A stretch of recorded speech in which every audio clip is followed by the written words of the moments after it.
Imagine someone tells you this: you have 42 days left to save your family. Not from a war, not from a disease, from winter. 42 days to find enough food, enough fuel, enough clothing to survive the next 9 months. Miss the deadline, and no one makes it to spring. It sounds like the plot of a survival movie, but 20,000 years ago, this was simply called summer. And almost everything you've been taught about it is wrong. Because the Ice Age wasn't a world of endless snow. For a few incredible weeks every year, it became one of the richest places on Earth. And what humans did during those weeks may be the greatest survival strategy our species ever invented. Close your eyes for a second. Picture the Ice Age. You probably imagine endless white landscapes, howling winds, and small groups of desperate people hiding inside dark caves. That's the version Hollywood loves. But what if almost none of it was true? Because reality was far more surprising. Much of the world your ancestors lived in wasn't buried beneath ice. It was covered by an enormous grassland stretching across Europe, Asia, and into North America. Scientists call it the Mammoth Steppe. Imagine standing in the middle of a plain so vast that you could walk for weeks and still see nothing but waving grass beneath an endless sky. There were no cities, no roads, hardly any forests, only open land and life everywhere. Instead of African elephants, there were woolly mammoths. Instead of buffalo, giant bison. Wild horses thundered across the plains. Massive reindeer migrations stretched to the horizon. Even woolly rhinoceroses wandered these frozen grasslands. It looked less like Antarctica and more like Africa, just much colder. But this incredible world had one terrifying weakness. It only came alive for a short time. Winter didn't slowly disappear, it exploded into spring. Ice cracked apart, rivers burst free. Tiny green shoots pushed through frozen ground. Within days, flowers covered the valleys. Birds returned, insects filled the air, and almost overnight, millions of grazing animals followed the fresh grass. To us, this would feel like nature celebrating, but to your ancestors, wasn't it something closer to a warning? Because they knew something we often forget. Every single thing they needed to survive appeared only during these precious weeks. The animals would soon leave, the berries would disappear, the rivers would freeze again. The warmth wasn't a gift, it was borrowed time. Every sunrise meant one less chance to prepare for winter. Now, imagine you're 12 years old. The sun has barely risen. The fire from last night is still glowing beneath a layer of ash. Your father has already left with the hunters. Your mother is scraping an animal hide with a stone tool. Nearby, your grandmother is sorting wild plants into neat piles. Some can heal, some can feed. Others can kill. She knows the difference. One mistake and someone doesn't survive the winter. You grab 2 woven baskets. Today, your job is berries. Tomorrow, it might be helping repair a shelter. The next day, collecting dry grass for bedding. Nobody in the camp is idle. So what happens to a group when every single person, even the children, is essential to keeping everyone alive? Every hour wasted in summer becomes a week of hunger in winter. And no one understands that better than the elders, who've already seen what happens when preparation fails. Then something extraordinary begins to happen. Families start disappearing. Not because they're leaving forever, but because they're all walking towards the same place.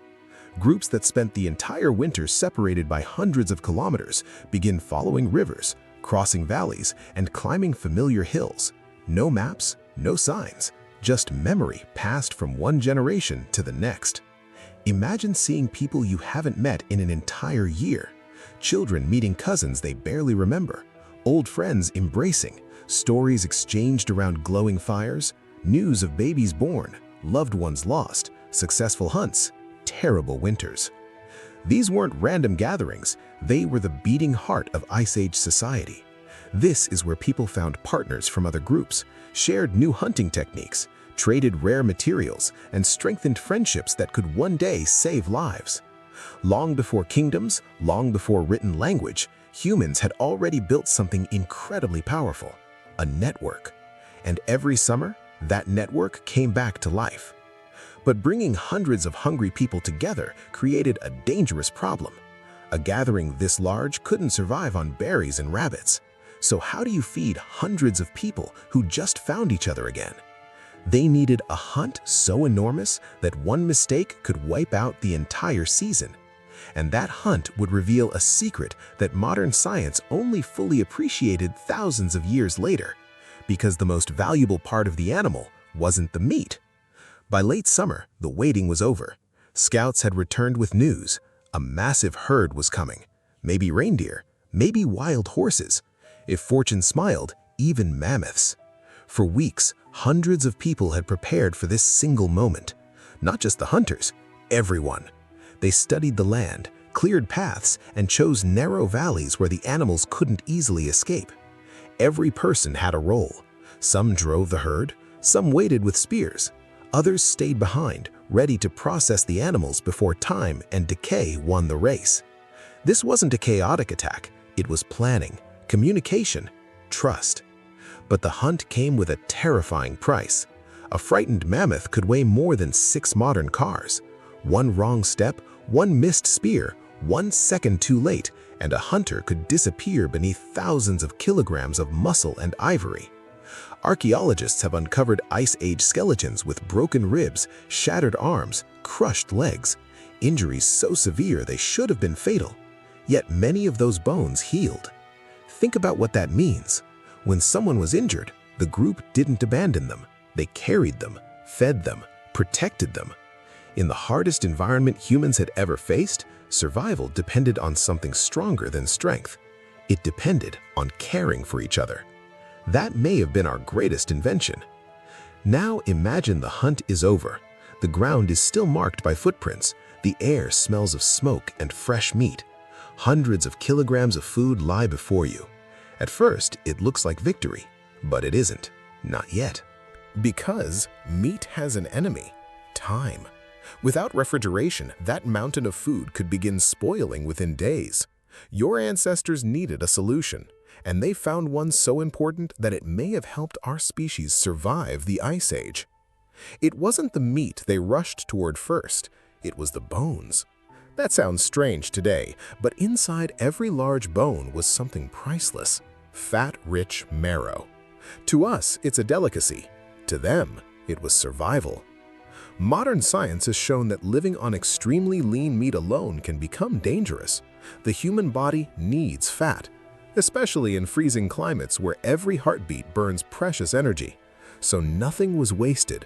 Bones were cracked open, marrow carefully collected, even fragments heated to release every last drop of grease trapped inside. Archaeologists have discovered camps covered with thousands of shattered bones. For years, people assumed they were simply leftovers. Today, many researchers see something else: a prehistoric food processing factory. Every drop of fat mattered, because during winter, fat wasn't luxury, it was fuel. But fat alone wasn't enough. The meat still had to survive the coming months. So your ancestors performed another remarkable transformation. They turned fresh food into future food. Thin strips of meat were hung in the cool summer wind. Smoke from carefully tended fires helped preserve them. The dry northern air slowly removed moisture until the meat could last for months.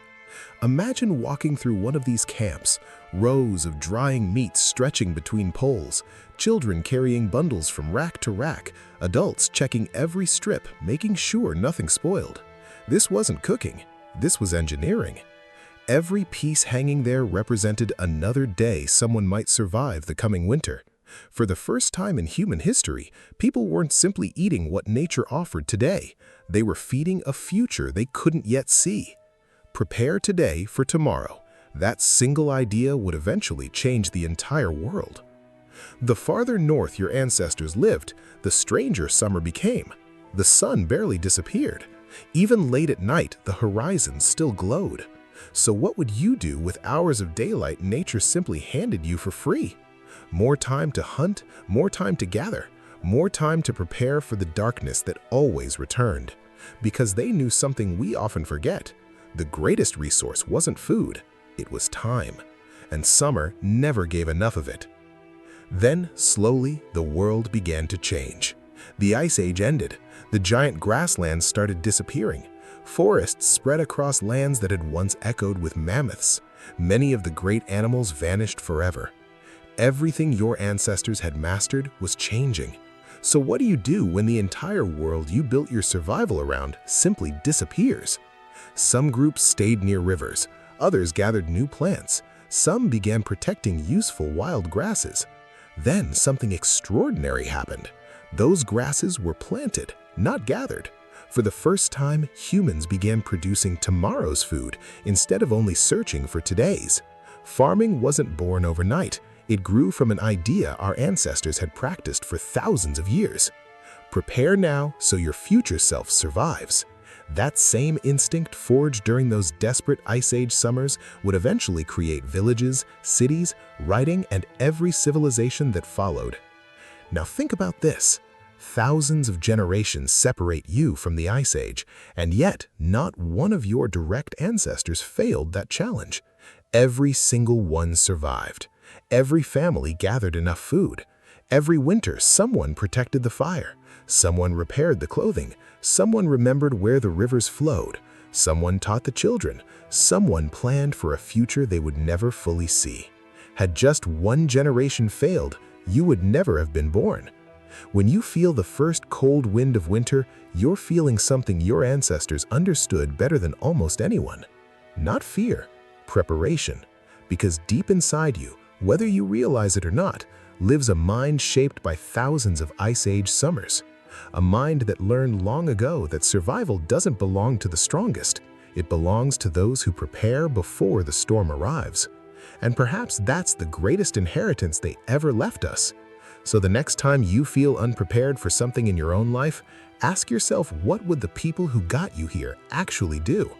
If this changed the way you see our ancestors, subscribe to Stakilo, because history isn't just about the past, it's the story of how you became possible. And in the next episode, we're stepping into something even more mysterious. When the endless summer light disappeared and the Ice Age night took over, how did humans survive months of freezing darkness with almost no sunlight at all? The answer is even more unbelievable. I'll see you there.